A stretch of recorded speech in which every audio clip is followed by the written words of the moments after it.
అందరికీ నమస్కారం. కరెక్ట్గా 27 years అంటే 1999 రిలీజ్ అయిన సినిమా నాకు బాగా గుర్తు. ఎందుకంటే అంతకుముందు సినిమాలు నాకు కొన్ని డిసప్పాయింట్ అయినాయి.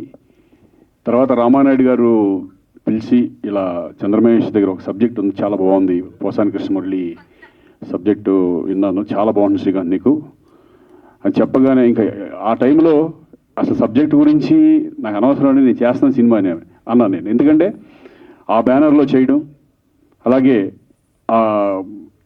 సురేష్ గెస్ట్ హౌస్లో అనుకుంటా ఫస్ట్ టైం నేను వీళ్ళతో కలిసి నేను ఒక సబ్జెక్ట్ విన్నప్పుడు నిజంగా అదృష్టంగా ఫీల్ అయ్యాను. ఆ టైంలో నాకు ఇటువంటి సబ్జెక్ట్ రావడం అనేది కెరీర్కి చాలా హెల్ప్ అయింది నాకు. ఆ ఫిలిం అంటే కాన్ఫిడెన్స్ పెరిగింది పర్ఫార్మెన్స్ వైజ్లో కూడా. అప్పటి వరకు కొన్ని సినిమాలు చేసినా కూడా ప్రేయస్ రావి అనేది నాకు నా సినిమా కెరియర్లో one of the best movie. చాలా సినిమాల్లో ఇదొక మైలురాగా మెలిసిపోతుంది. ఎందుకంటే ఇప్పుడు కూడా టీవీలో వస్తూ ఉంటే చాలామంది ఫోన్లు చేసి మేము లాస్ట్ క్లైమాక్స్ చాలా ఫీల్ అయ్యాము, కళ్ళం నీళ్ళు వచ్చినాయి అని చెప్పడం.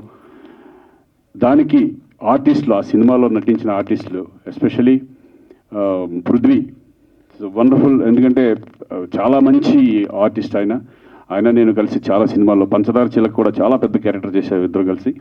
Wonderful artist, wonderful human being, ఒక మంచి ఫ్రెండ్. అలాగే మా బావ శివాజీ. నిజంగా ఆ రోజు రామానాయుడు గారు కనుక శివాజీరాజు వద్దంటే చాలా మిస్ అయిపోయేవాళ్ళం ఆ సినిమాకి. ఎందుకంటే అటువంటి ఒక ఊపిరి, ఆ లాస్ట్ క్లైమాక్స్ చేసిన పర్ఫార్మెన్స్ కానీ, ఆ గాజులు పడే సీన్స్ దగ్గర నుంచి సినిమాని ఒక ఎలివేట్ చేసే క్యారెక్టర్స్, ఓన్లీ హీరో హీరోయిన్లే కాదు, ఒక సపోర్ట్ క్యారెక్టర్ కూడా ఆ ఎలివేట్ చేసిన ఆ సీన్స్ పండుతాయి. అటువంటి దాంట్లో శివాజీ ఎక్స్ట్రాడినరీ పర్ఫార్మెన్స్. ఒక రకంగా నేను అన్నాను, రే బాబా నేను కాదు చేసింది అక్కడ, నువ్వే మమ్మల్ని లేపేవు సినిమాలో ఒక హీరోగా అని చెప్పడం జరిగింది. వండర్ఫుల్, ఒక మంచి ఆర్టిస్టులు దాంట్లో పడడం. అలాగే మ్యూజిక్ శ్రీలేఖ గారు, మీది ఫస్ట్ సినిమా అదే అంతకుముందు చేశారు తాజ్మహల్, మర్చిపోయాను అది నాదే, అదే తాజ్మహల్ తర్వాత అవును ప్రేయస్ రావే. వండర్ఫుల్, మీ 2 సినిమాలు మంచి మ్యూజిక్ ఇచ్చారని. ఇప్పటికీ కూడా కొన్ని రీల్స్ చూస్తుంటే నీకోసం మేము ఎక్కడ నడిచి వెళ్ళినా ఆ సాంగ్ వేయడు, లేకపోతే నేను మా మిసెస్ కలిసి వెళ్తుంటే ఆ సాంగ్ వేయడు, లేకపోతే ఏ హీరోయిన్ పక్కన ఉంటే ఆ సాంగ్ వేసాడు, ఇది జరుగుతూ ఉంటుంది. ఎందుకంటే అలా నిలబడిపోతాయి కొన్ని సినిమాలు, కొన్ని సాంగ్స్ అలా నిలబడిపోతాయి ఎన్ని డెకేడ్స్ అయినా సరే. అలాగే మెయిన్ చంద్రమహేష్ గురించి చెప్పాలి. It's the first time director.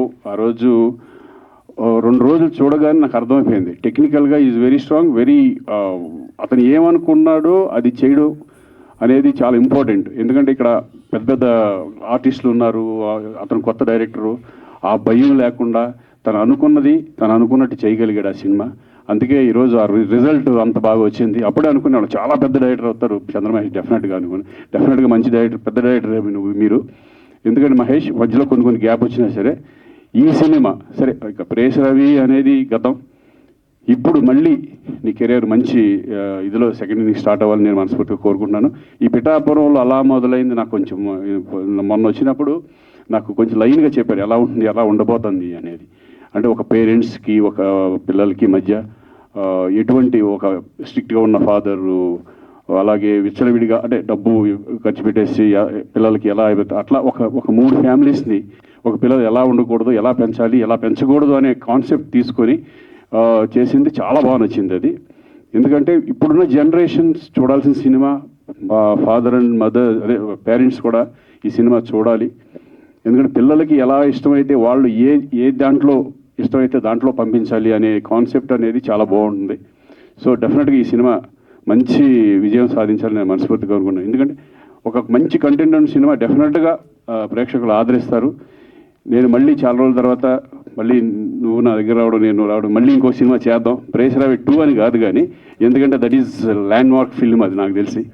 ఎందుకంటే ఒక ఫిలిం, ఆ ఫిలిం మళ్ళీ ప్రేయస్ రావి 2లు 3లు అనేది నాకు ఎందుకు కానీ మళ్ళీ మనం ఒక సినిమా ప్రేయస్ రావి కంటే గొప్ప సినిమా చేద్దాం అనుకుంటున్నాను నేను. నువ్వు ప్రేయస్ రావి 2 అనుకున్నావా? నేను చనిపోయాను కదా, నేను 2 ఎట్లా చేస్తావు దాంట్లో? ప్రభు అంతే కదా, దాంట్లో చనిపోయాను కదా, 2 ఎలా వస్తుంది? పెళ్ళే చేసుకోలేదు, కొడుకు ఎక్కడ వస్తాడు రా?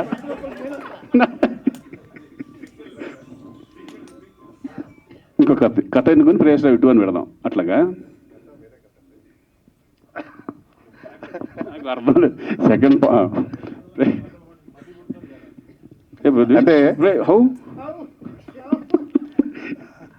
అలా కాదు సార్. ప్రేయస్ రవేలు ఏంటంటే మిమ్మల్ని డబ్బు సంపాదించుకుని రమ్మని చెప్తాడు ఫాదరు, హీరోయిన్ ఫాదర్.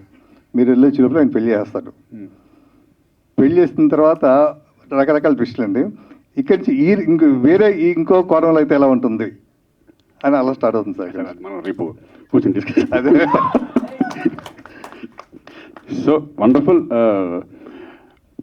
డెఫినెట్గా మంచి మళ్ళీ నాకు ఎప్పుడు అనుకునేవాడు మధ్య మధ్యలో ఇంటికి మళ్ళీ చంద్రమహేష్ మళ్ళీ మంచి సబ్జెక్ట్ తీసుకుని మనం చేయొచ్చు కదా. ఎందుకంటే ప్రేయస్ రవి తర్వాత ఎప్పుడైతే ఒక ఫిల్మ్ హిట్ అయిందో మళ్ళీ అదే డైరెక్టర్ కాంబినేషన్ అయితే కనుక చాలా బాగా రిసీవ్ చేసుకుంటారు ఆడియన్స్ అండ్ పబ్లిసిటీ కూడా బాగుంటుంది అనేది నా కాన్సెప్ట్. మళ్ళీ డెఫినెట్గా చంద్రమహేష్తో నాకు అంటే ఇప్పుడున్న మా దీనికి మంచి కంటెంట్ ఫిల్మ్ మంచి కాన్సెప్ట్తో చేస్తే బాగుంటుందని నాకు అనిపిస్తుంది. డెఫినెట్గా నేను చేస్తాను, మనం చేద్దాం. ఇది కాక చెప్పురా. I want to make a special congratulations to you for your son got the jury award as the best actor. నిన్న జ్యూరీ అవార్డ్స్లో అక్కడ తను వచ్చేసి ఆంధ్ర హృతిక్ రోషన్ ఎంత అద్భుతంగా ఉంటాడు, ఎంత గొప్ప పర్ఫార్మెన్స్ చేశాడంటే సినిమాలో, ఛాంపియన్ సినిమాలో. ఆ సినిమాకు గాను తనకు జ్యూరీ అవార్డు వచ్చింది. ఈయన మాత్రం హీరోగా ఇలాగ కంటిన్యూ అవుతూనే ఉన్నాడు. బట్ కొడుకు కూడా హీరోగా టర్న్ అవ్వడం అనేటువంటిది వండర్ఫుల్ చేశారు. తను ఎంత అద్భుతమైన కెరీర్ కొనసాగించాడు 30 సంవత్సరాలుగా. మీ అందరికీ ఒక విషయం చెబుతున్నాం, మీకు మన మహానటులు రామారావు గారు, చిరంజీవి గారు, కృష్ణ గారు వీళ్ళ ఆదర్శం కానవసరం లేదు. మీ జనరేషన్కి చాలా దగ్గరగా ఉన్నటువంటి హీరో. డిసిప్లిన్ అంటే ఏంటి, పద్ధతి అంటే ఏంటి, సినిమా అంటే ఏంటి, రెస్పెక్ట్, వర్క్ పట్ల రెస్పెక్ట్ ఏంటి అనేటువంటిది you can learn from him, you can take it. అలాంటి హీరో పరంగా మీ అబ్బాయి పరంగా కంగ్రాచులేట్ చేద్దామని తీసుకున్నాం. థ్యాంక్ యూ ప్రభు. అలాగే మీరు కూడా ఇక్కడున్న అంత యంగ్స్టర్స్ చాలా అంటే ఇక్కడికి కావాల్సింది అంటే డెడికేషన్ అనేది చాలా ఇంపార్టెంట్. ఇప్పుడు మనం ఇండస్ట్రీలో ఎలా ఉండాలి, మన నడవడికి ఏంటి, మన ఇదేంటి అనేది డెఫినెట్గా ప్రతిదీ కూడా అబ్జర్వేషన్ ఇప్పుడు ఎక్కువ ఉంటుంది, ఎందుకంటే ఇవన్నీ వచ్చినాయి కాబట్టి. సో డెడికేషన్, హార్డ్ వర్క్ అనేది చాలా ఇంపార్టెంట్. సక్సెస్ ఫెయిల్యూర్స్ వస్తూ ఉంటాయి, ఫెయిల్యూర్స్ వచ్చినప్పుడు బాధపడక్కర్లేదు. దాని సక్సెస్ గురించి వెయిట్ చేయడమే మెయిన్ ఇంపార్టెంట్. ఆ గట్స్ ఉండాలి, ఆ ధైర్యం ఉండాలి. సక్సెస్ ఆటోమేటిక్గా అదే వస్తుందని నా నమ్మకం. So I'm very happy. Thank you పిలిచినందుకు. మళ్ళీ ఈ పిఠాపురంలో అలా మొదలైన ఫిలిము మంచి సక్సెస్ అవ్వాలని మనస్ఫూర్తిగా కోరుకుంటున్నాను. All the best entire team and entire crew. All